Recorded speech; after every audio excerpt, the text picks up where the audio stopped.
Central nervous system consists of brain and spinal cord, whereas the peripheral nervous system consists of somatic nervous system as well as autonomic nervous system. The somatic nervous system is having sensory fibers as well as motor fibers. The somatic nervous system, there is a nerve fiber. There is a single nerve fiber which is innervating the skeletal muscles. So they are involved in voluntary actions. In the autonomic nervous system, it consists of sensory nerve fibers as well as motor nerve fibers. The sensory nerve fibers is derived from neural crust cells. The motor fibers, two fibers in the motor fiber innervation, two fibers are involved. That is preganglionic fibers as well as postganglionic fibers. Okay. The preganglionic fibers is derived from neural tube and the postganglionic fibers is derived from neural crust cells. It is innervating, autonomic nervous system is innervating smooth muscles, cardiac muscles and glands of the body.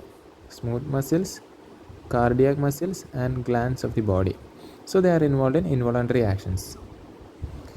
The motor part is divided into sympathetic as well as parasympathetic nervous system. Okay. Sympathetic nervous system, it is also called thoracolumbar outflow. It is because T1 to L2 sympathetic, it extends between T1 to L2, first thoracic vertebra to second lumbar vertebra. The parasympathetic nervous system, it is also known as craniosacral outflow.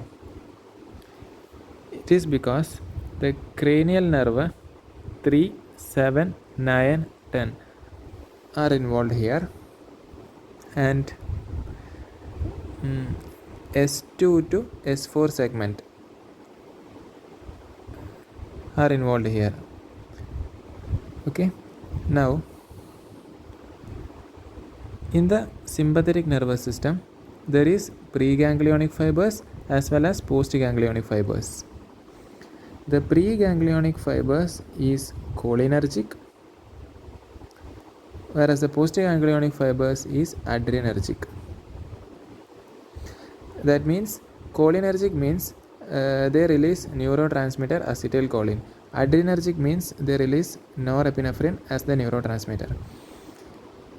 Similarly, in the parasympathetic nervous system, they are having preganglionic fibers as well as postganglionic fibers. Both are cholinergic. Okay. Now, the preganglionic fibers in sympathetic nervous system is short, whereas the postganglionic fibers are long. In the parasympathetic, the preganglionic fibers and postganglionic fibers are reversed. That means preganglionic fibers are long and the postganglionic fibers are short. Here you can see this is T1 to L2 sympathetic part, which is thoracolumbar, which is also called thoracolumbar outflow. This one is a parasympathetic part, cranial 3, 7, 9, 10 and S2 to S4 segments. Here you can see this is a preganglionic fibers which is coming through the ventral root, through the spinal nerve. It enters the sympathetic ganglion through white rami communicans. This one is called the white rami communicans. Okay. And it synapse here. So this is a collateral ganglion. This is a sympathetic ganglion where the preganglionic fibers form synapse with the postganglionic fibers. After that, the postganglionic fibers, which is synapse here, move through the gray rami communicans and go to anterior ramus and posterior ramus to supply the structures. Okay. This is called white rami communicants because the preganglionic fibers which is entering through the white rami communicants are myelinated, hence called white rami. This is called gray rami communicants because the post-ganglionic fibers which is synapse and move through the gray rami communicants are unmyelinated, hence gray rami communicants. Now coming on to the sympathetic ganglion.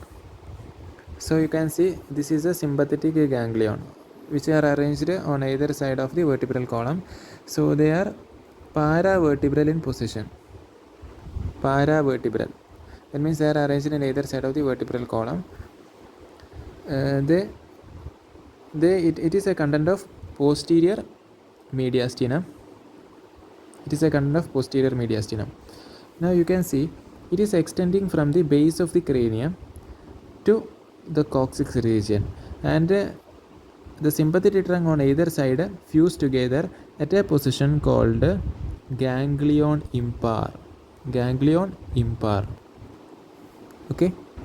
Now I will be going to discuss about the four pathways that the preganglionic fibers synapse with the postganglionic fibers, and they are supplying the supplying the structures. So there are four different pathways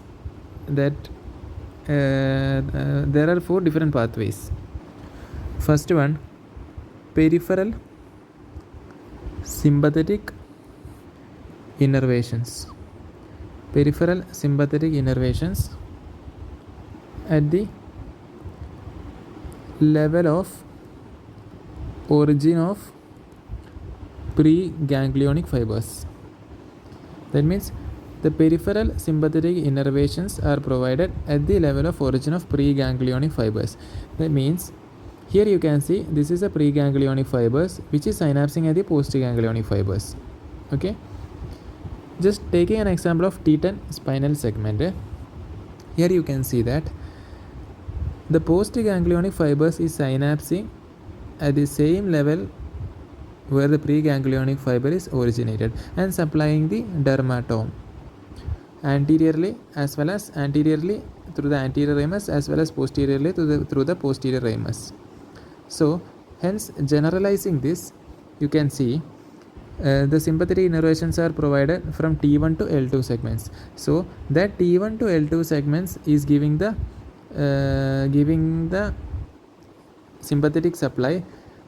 The blue shaded portion which you see here, the blue shaded portions, it is a sympathetic peripheral sympathetic innervations given by this nerve for sweat glands, arrector pili muscles. You can see sweat glands, smooth muscles of the blood vessels, arrector pili muscles of this blue shaded region. Okay. The second one is we are giving peripheral sympathetic innervations other than the level of origin of preganglionic fibers. That means peripheral sympathetic innervations other than the level of origin of preganglionic fibers. Here you can see the blue line which is a continuous line is the preganglionic fibers, as well as the dotted line is called the postganglionic fibers. This one T1 to L2 segments, and above that we have C2 to C8 segments, and below that L3 to coccyx, that means underneath structures. So here you can see the preganglionic fibers synapsing. The preganglionic fibers may descend, or the preganglionic fibers coming here, it may ascend. Okay. And it may ascend and synapse with the postganglionic fibers. But also here you can see the preganglionic fibers will be in the same level. Look. Okay. And the postganglionic fibers may ascend or descend and give sympathetic stimulation to the upper part of the body. That means mostly T1 to T5 segments give superior fibers, and T5 to L2 segments give inferior fibers. You can see here The fibers which are ascending mostly from T1 to T5 give innervation, sympathetic innervations to upper part of the body, whereas from T5 to L2, which is descending inferiorly, give sympathetic innervations to the lower part of the body. Okay.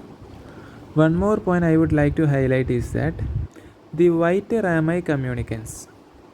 White rami communicants are found in T1 to L2 segments, whereas the gray rami communicants are found in all the spinal nerves. Okay, here you can see from T1 to L2 segments, this one is the white rami communicants, because the preganglionic fibers are origin there, hence the presence of white rami communicants. But it is not present here. Look here, both above and below white rami communicants is not present. Okay, now the gray rami communicants, for the cause of for the traveling of postganglionic fibers, it is present in all spinal nerves. Here you can see these are the gray rami communicants, hence they are present in all spinal nerves. Here I would like to highlight a point, that means from the T1 the preganglionic fibers arises and reaches the superior cervical ganglia. From there it synapse with the postganglionic fibers. It synapse with the postganglionic fibers and it travel to the head region and supply the smooth muscles of blood vessels and sweat glands present in the head region.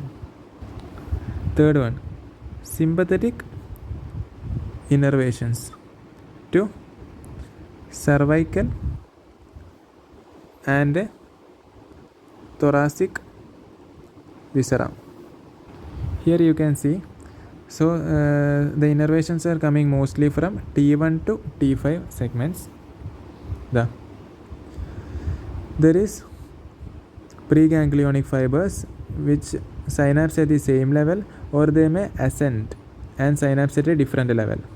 Okay, these fibers, these postganglionic fibers from same level or different level, that means these similar fibers from different level form plexus near the surface of organs.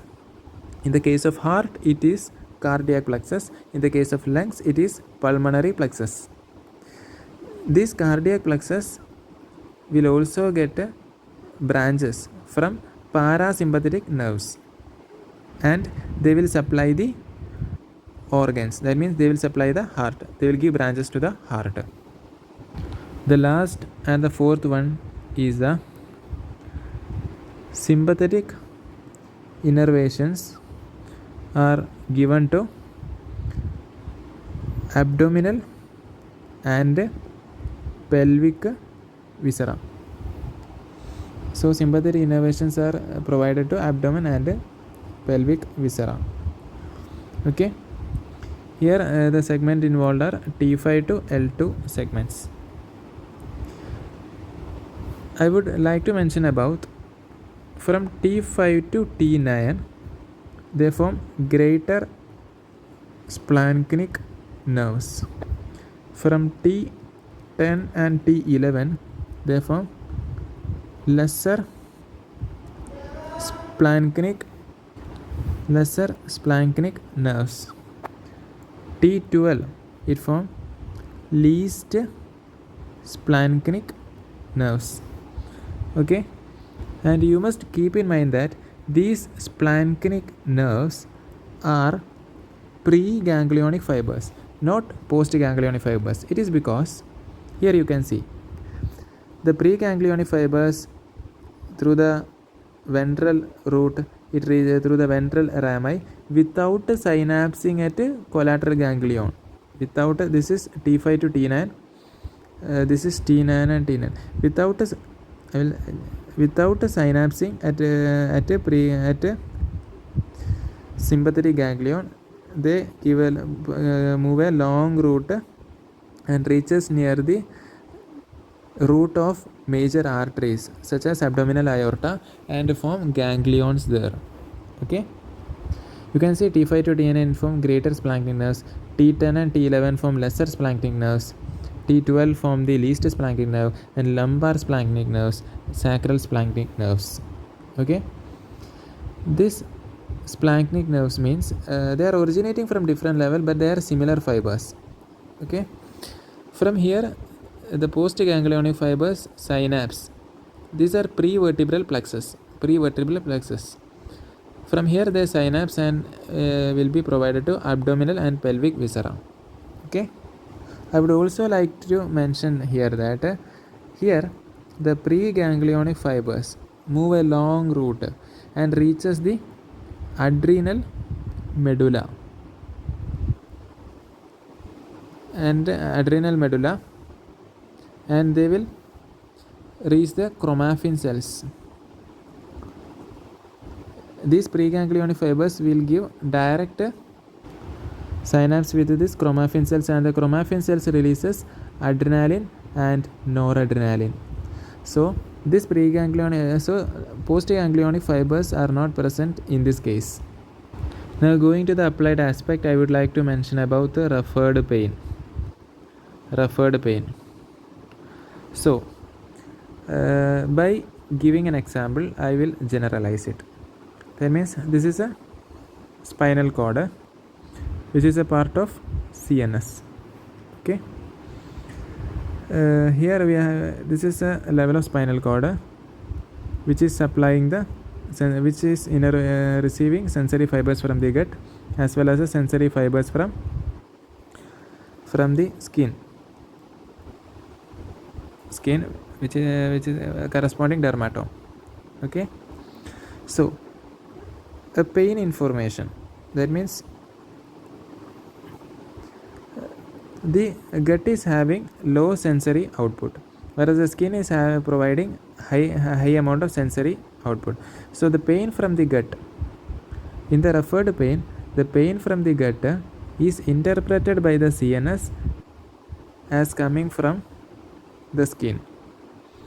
It is because they are supplied because the high amount of sensory output which is present in skin at the same spinal cord, given that they must be at the same spinal cord level.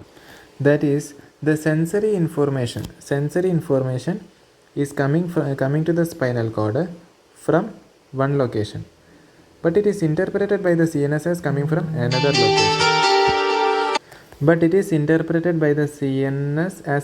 another location. Innervated by the same spinal cord level. Okay, so this is the pain can also be referred